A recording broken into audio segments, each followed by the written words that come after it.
I played every single Call of Duty campaign and am ranking it from S tier being the best, all the way down to F tier being the worst.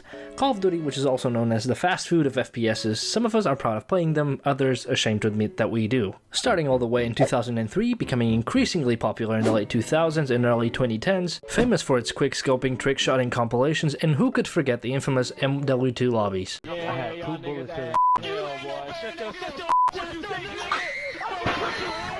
I'm excluding from this list 3 Call of Duties. Black Ops 4 because it has no campaign, COD 3 because I couldn't get my hands on it, and Vanguard because there's no way I'm paying full price for a 3-year-old game that is known for being bad.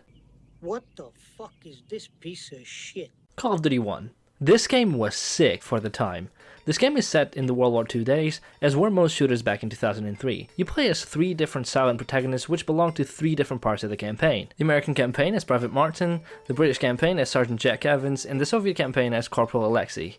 With a staggering 26 missions, this game took me a total of 4 hours to get through. It's not crazy long, but for the number of missions it has, it was quite varied. There are so many different environments and styles of missions, and some of them you actually get to shoot while someone else drives.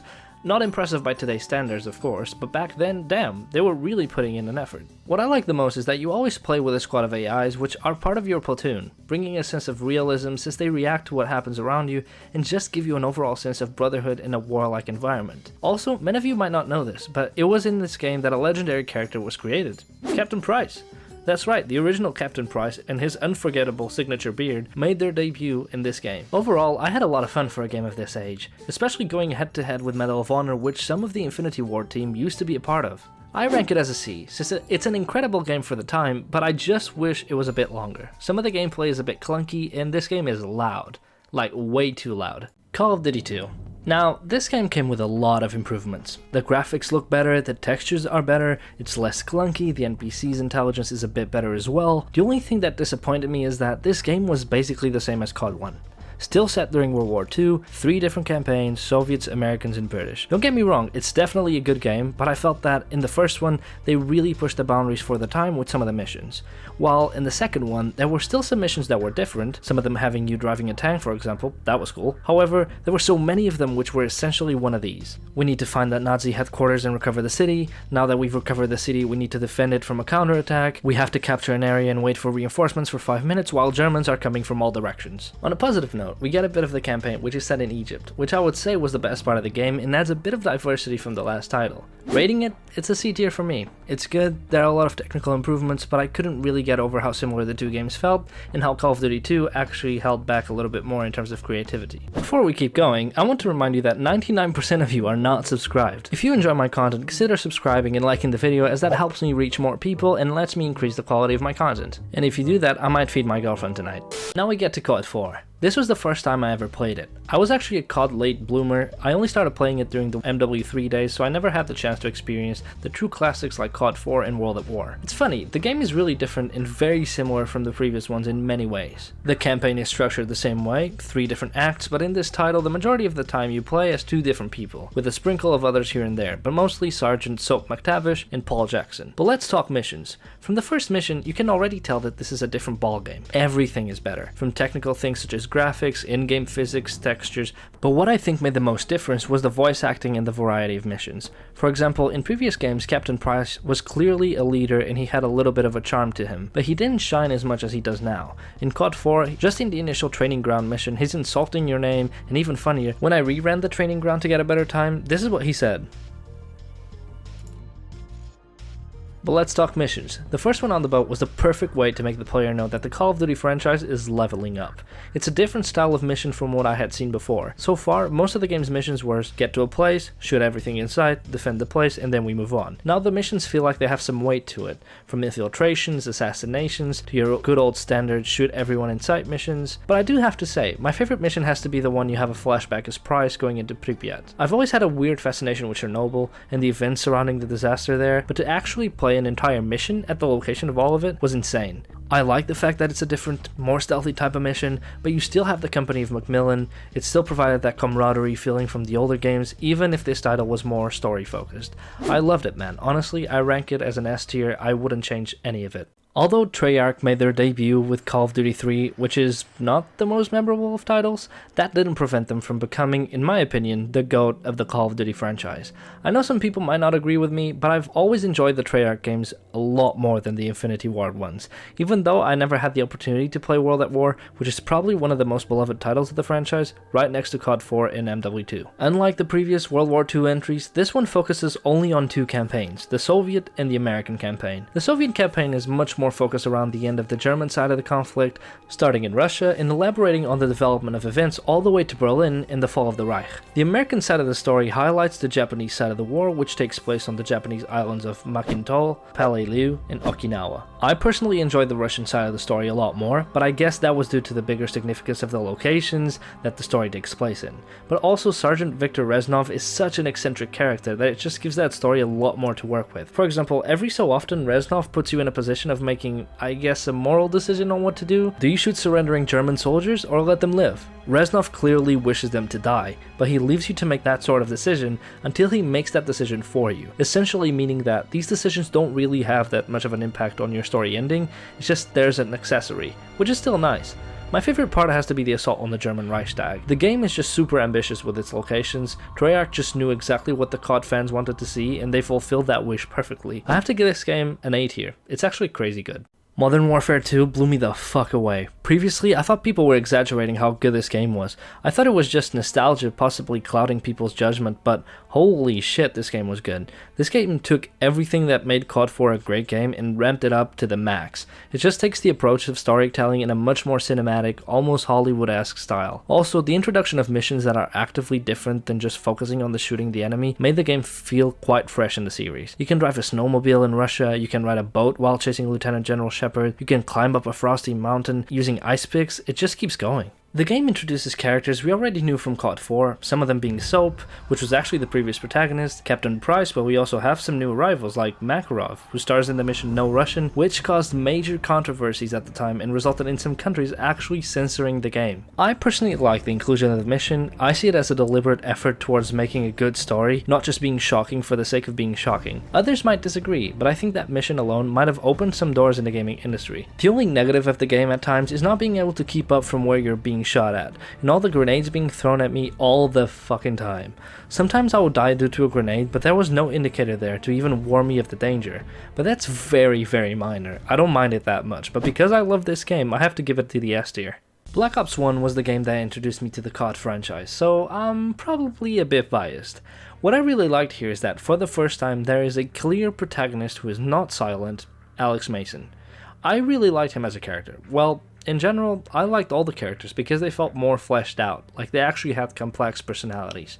The voice acting was amazing and the storytelling felt more linear, in a good way, as opposed to the Modern Warfare style of story where everything seems to be happening really fast and all at once. Although the campaign is about the same length as that of Modern Warfare 1 and 2, no mission feels the same. Again, there's this Hollywood type of cinematography going on, but I feel like Treyarch made more of an effort in that sense. All in all, it doesn't feel like a game about war, it feels like a game that has war in it. Do you know what I mean? The war and the shooting don't feel like the focus. The focus is on the story and Alex Mason's obsession with killing the antagonist, and who and why is someone torturing and interrogating us about numbers? Also, what do the numbers mean? There's more intrigue, and I love that. The brainwashing aspect gave the scriptwriters more space and creative tools to work with. I love the fan service of bringing Reznov back from World at War into the series. The best part of it is how different he is. Let me explain. In the beginning of the game, he is very much like his old World at War self, very eccentric and a born leader. But due to the fact that the main character, Alex Mason, had been brainwashed, he develops an unhealthy obsession with Reznov and his motives, assimilating Reznov as a second personality. Do you see what I mean? I love this game so much. I have to give it an S tier, even above MW2 in my opinion. So, this was the intended closer of the Modern Warfare series. Like before, you can probably predict that I enjoyed it a lot, but there's one problem. At this point, even though it's the continuation of a series, it's starting to feel very formulaic. There's a clear formula in storytelling and mission composition of the campaign. In regards to the story, you jump from character to character in different parts of the world, fulfilling different objectives that contribute to the overall goal of the main plot. In terms of missions, these change up a fair bit, from standard guns blazing warfare to quiet infiltration missions that, more often than not, turn into big gunfights because nothing ever goes according to plan. All of what I've mentioned is fine. It's not a problem, but this is the third entry of a franchise that started in 2007 and ended in 2011, 4 years later. What I'm trying to say is, I expected some more boundary pushing because from Modern Warfare 1 to Modern Warfare 2, it felt like there was a bigger focus on making these really crazy sections of action while riding different vehicles, shooting weapons while riding helicopters, and also a bit more space for characters to develop. From Modern Warfare 2 to Modern Warfare 3, however, it felt like it regressed all the way back to Modern Warfare 1. It felt as if they were more focused on wrapping the story up as opposed to making an even more memorable experience. Look, I still really like the game. It's definitely one of the better ones, but I've been playing these in their release sequence, and although this might be an unfair comparison, playing MW3 after Black Ops 1 just fleshed out a few flaws for me. I was getting tired of all the chaotic war zones jumping between characters all the time. I just wanted a little bit more of consistency, I guess. Anyway, enough rambling. I have to put this one sitting comfortably in the A tier, just below World at War. Now this, ladies and gentlemen, was a game that I played as a young boy until my thumbs bled.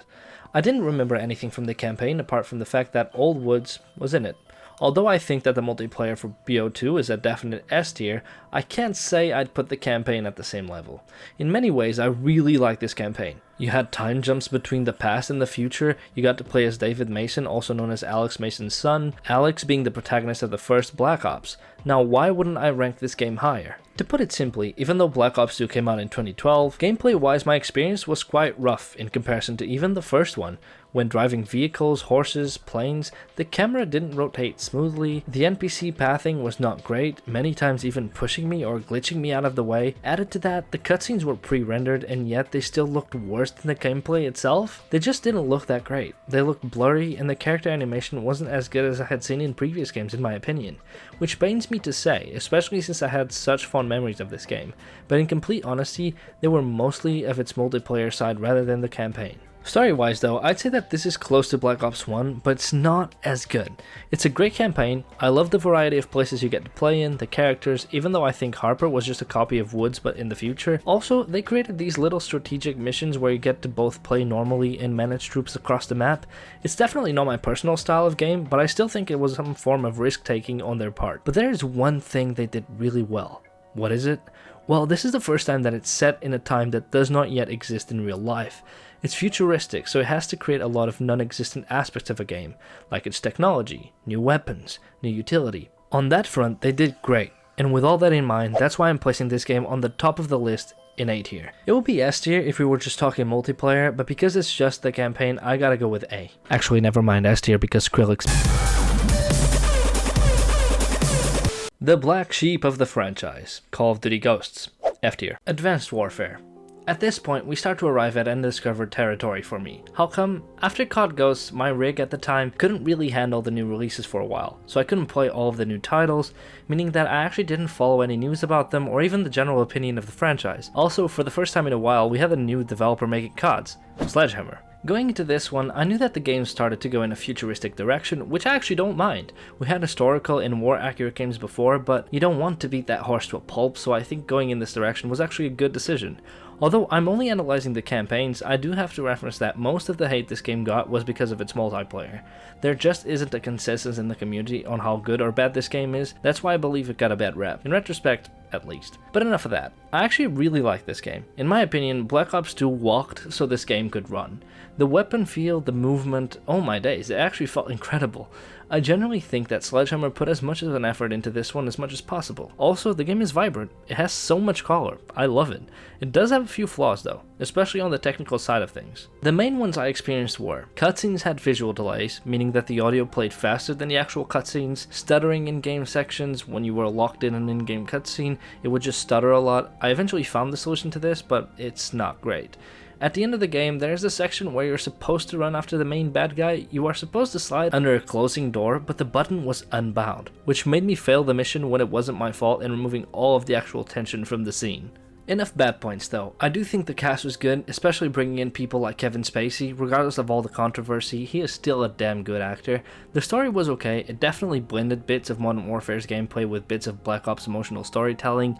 My main reason as to why this story isn't better is just due to how short it is. Even though it's one of the longest campaigns so far, for its emotional storytelling I didn't get to quote unquote hang out with my fellow soldiers enough to actually care.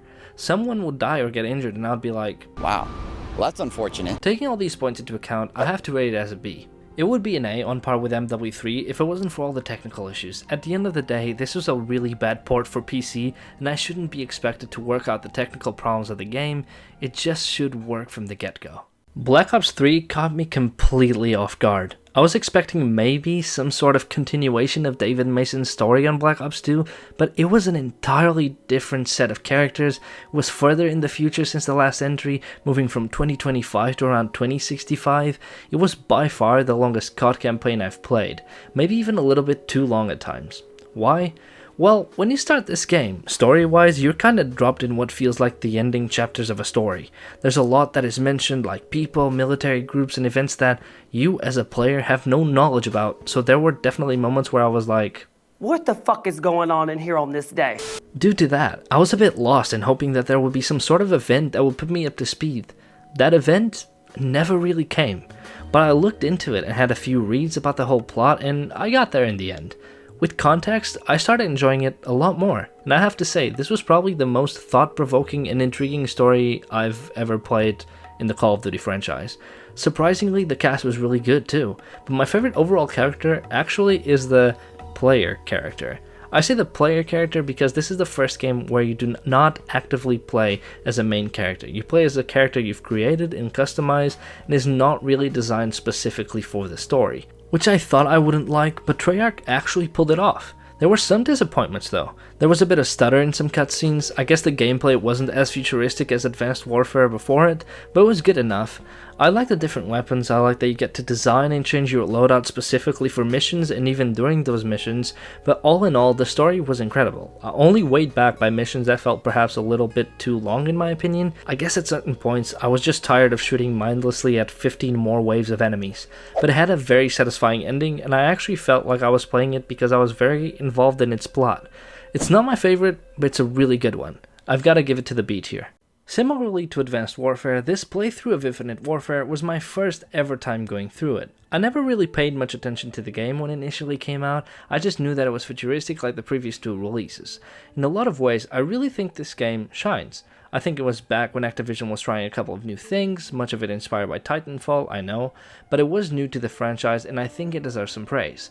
A wonderful aspect of this game is the variety of scenery you get to experience. You get to play all over our solar system, and the best part is the fact that you actually can drive a spaceship with little to no restrictions. In the previous titles, certain missions introduced cool and spontaneous car driving, motorcycle riding sections and whatnot, but it always felt as if you were riding them on training wheels. It didn't really feel as if you had full control of the vehicle itself since the mission was scripted.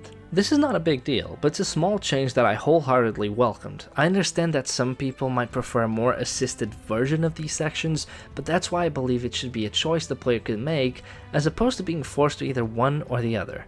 But moving on. The story was quite straightforward. Mars and Earth had separate populations with rising tension in between them due to older political affairs. One day the SDF, essentially Mars's military, surprise attacked Earth's fleet in order to wipe it out completely. Although almost 100% successful, they didn't quite manage to finish them off, which brings us into the picture.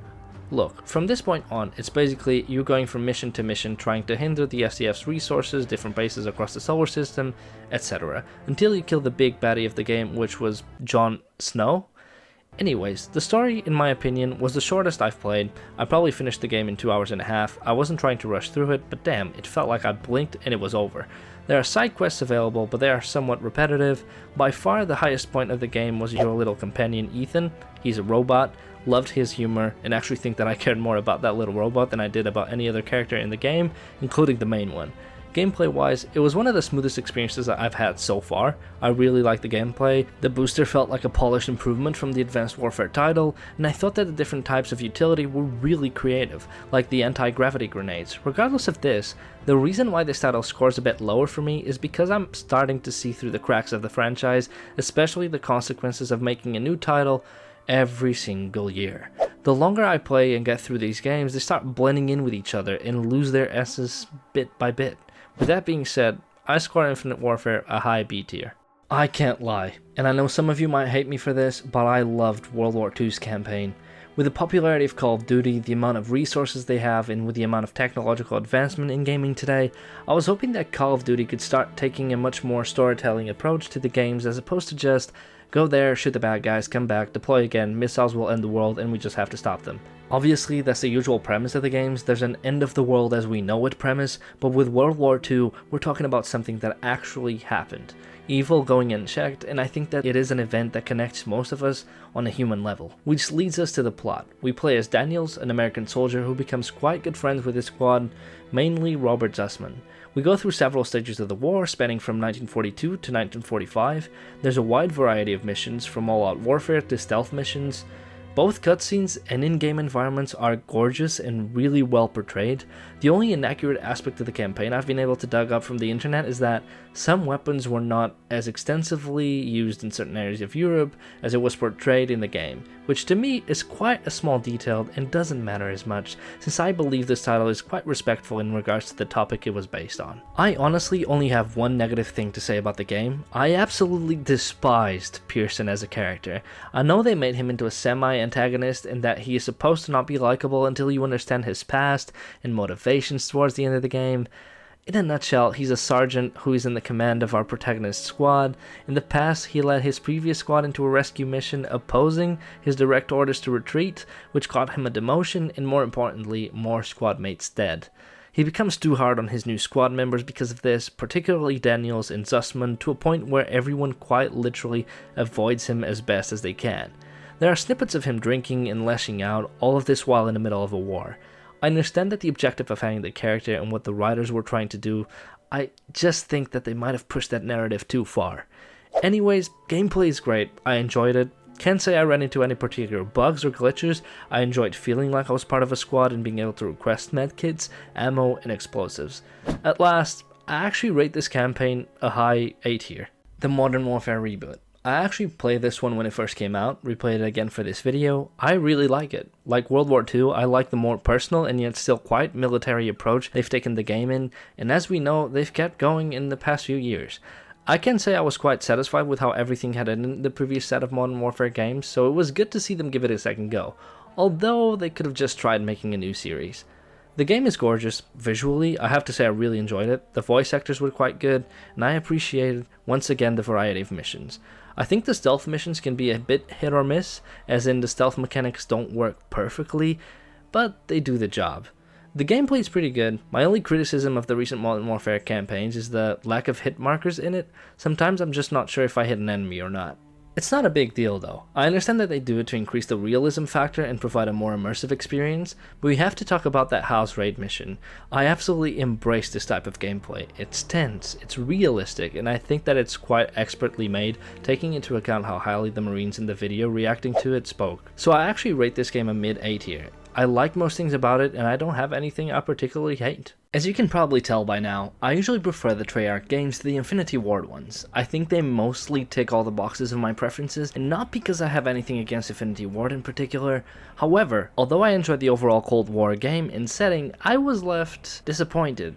Now, you're probably wondering why. Well, let me tell you. Gameplay-wise, perfect. Love it, no complaints there. There are loads of fun missions, there's stealth, war, piloting of helicopters, it's amazing on that front. What I found disappointing was, it's criminally short. If you don't do any of the side missions, you can finish this game as fast as 2 to 3 hours, which is what happened to me. Also, the plot, even though it's not bad, it's kind of reused from Black Ops 1. What do I mean by that? Essentially, in Black Ops 1, Mason was captured for a while, he was tortured and brainwashed into becoming a sleeper cell for the Soviet Union. In Cold War, you play as your own character who's named Bell. The entirety of the game you play thinking you have known most of the people you work with for a while, some more than others, like Adler for example. Little did you know that you are actually a captured and brainwashed bad guy who used to work for the enemies of the US, got shot by an ally because he was threatened by your influence in the group, then after you're captured the CIA makes you believe you've been one of them for a long time, only to reveal at the end of the game that you actually have valuable information on the enemy they have been trying to get a hold of, Perseus. Now, you can't really provide that information easily because it's deeply buried in your subconscious from your previous identity.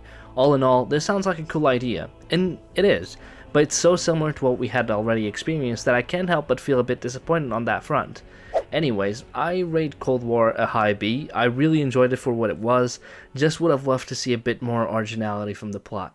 In many respects, Modern Warfare 2 was just as good as the first one, but not in all aspects. Modern Warfare 2019 felt more unique, while Modern Warfare 2 felt safer. The missions were okay, apart from the stealth ones, which I really enjoyed and were actually quite challenging. The story was good, they kept certain aspects of the first iteration of the series, like Shepard being an evil bastard, and the addition of certain characters to the story, like Alejandro and Rodolfo, made it slightly better. What I find funny is that I actually don't have much to say on this game. Not much differs from the original one, except for the ultimate betrayal by the Shadow Company, which I actually thought was cool. It was probably the only risk-taking aspect of this game, I'd say.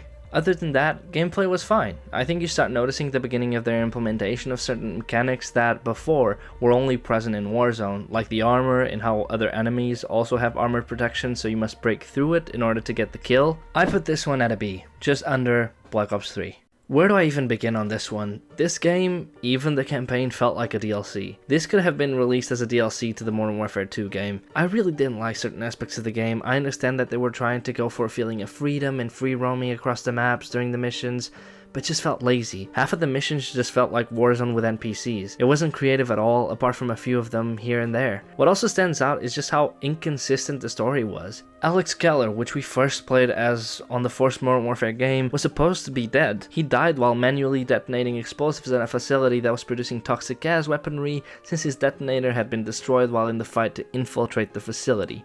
Another person that was supposed to be dead was Graves, which we supposedly killed with C4 by blowing up his tank in Modern Warfare 2. You never actually see his body though. Basically, in Call of Duty, the rule begins to be no body equals no actual death, which is a very cheap storytelling tactic in my opinion. Anyway, the overall story is okay. I like the return of Makarov. He's still the same old tough bastard that we used to know. The gameplay is basically the same as the last one, considering it was made in the same engine as Modern Warfare 2, and I believe for future games that will be the same scenario from now on, regardless of the studio. But yeah, this is one of the lowest ranking ones in my opinion. I just can't look past how lazy the missions felt like. It felt rushed and poorly planned. I have to give it a D. Only Ghost is worse than this. Thank you guys very much for watching. I'm going to take a break from shooting people now, but don't forget to like and subscribe if you want more content like this, and leave me a comment on your opinions of the franchise. This video took me a really long time to make, that's why I haven't been so active over the last couple of weeks, but yeah, I hope you enjoyed, and yeah, take the time to support me if you can.